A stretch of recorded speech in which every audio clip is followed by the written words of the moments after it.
Well, hello everybody. Looks like the Supreme Court has turned over Roe versus Wade. I mean, they have. This is the Monday after they did it. And, of course, the craziness that you would rather expect has come out. And fortunately, it's nowhere near as violent as I thought it was going to be. It's been violent, but not horrifically bad. At least some calmer heads have managed to prevail throughout all this on the progressive side. So everyone's freaking out right now and saying that this is going to lead to all sorts of instances where rights are going to get overturned, this is going to overturn that. Most of them I don't believe. The one that might happen is you might be able to revisit gay marriage. I mean, that might possibly, because that was decided by the courts and it'll all be decided by the states. But that's not what I want to talk about. What I want to talk about is what I think what this might actually result in that no one's thinking about. Because right now you have the blue states just going off the deep end with this. And they're starting to say stuff that just isn't going to go over well with American people. Just remember a few things. The third trimester, I think it's around 80% of the people in this country don't want abortions in the third trimester.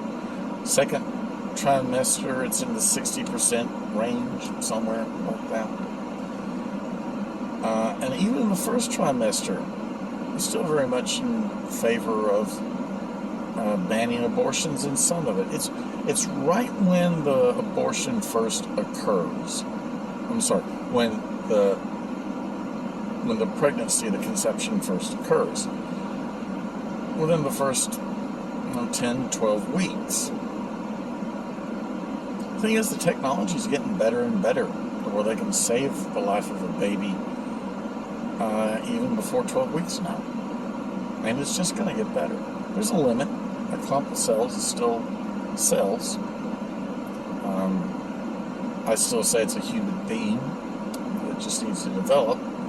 Because I believe life begins at conception. The thing is this, though. These states that are doing these things, take California, for example, has a very large Hispanic population. And they're pretty socially conservative. What happens if this starts going off the rails to where California starts doing or legalizing things that just become abhorrent? There is something called an after-birth abortion. There are those that believe that since it's the mother's right to choose, what's the difference between a kid 1 second before and 1 second afterwards? The answer is none. So if you can abort the child a few seconds before the birth process begins, well, you ought to be able to do the same afterwards. Now that's pretty radical. There's not that many people that believe it, but there are those that do.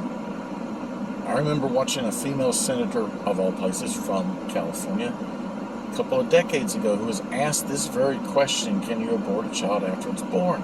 And she wouldn't answer the question, which tells you her answer was yes, you can abort the child after conception. Ralph Northam, governor of Virginia, was commenting on a bill that had been passed, or I'm sorry, had been brought up to be passed. It wound up not passing at all, I think. But he was asked what happens. He says, well, what we do if the child manages to be born and survives the abortion, well, we'll make the baby comfortable. You know, as though that actually matters as something that you're about to debate whether you kill it or not. Because his next words were, we'll talk to the mom and we'll determine what the next step is. If the baby's born, what next step is there? So he believes in afterbirth abortion too. So let's not kid ourselves and say this doesn't exist. It exists. So what's going to happen? As the Democrats get rid of what's left of the vestiges of what they hid from us and they just show everything, everyone's going to start seeing how they really feel about abortion. And my belief is that places like California are going to turn red. I think they'll start voting Republican. Because there's only so far to the left you can go before everyone becomes a conservative to you.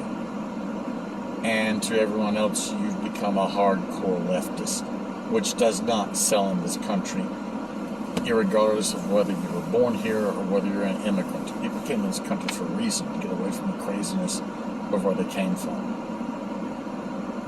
And if the Democrats push for just wholesale abortions, no matter what, forgetting the afterbirth abortion, even to the time of birth, that's not going to go over well with people who are socially conservative, and that's Hispanics. And there are a lot of them in California. What are you going to do when even the Hispanics in California start moving to the right? Because Hispanics throughout the rest of the country already are. What if it's just a matter of time before California catches up? Mark this time. This may well be the beginning of a genuine end for the far left. You could start seeing very blue states start to go red. I don't know if New York would do it. The Hispanic vote is not as powerful there, though it's powerful, but not like California. And if Hispanics in California decide they've had enough of this nonsense and they start voting Republican, then the Democratic Party is over. And right now I think that we are in a situation where Hispanics are starting to see this even in California. And what does that mean? Well, that means California could go red within the decade, if not sooner. So for the Republicans, just bear in mind, all the Democrats had to do was not be crazy. They failed. They're crazy. Your job is to not be stupid. As long as you're not stupid, you have a chance of getting their vote. Don't be stupid, Republicans. You got the chance to win. Talk to you later.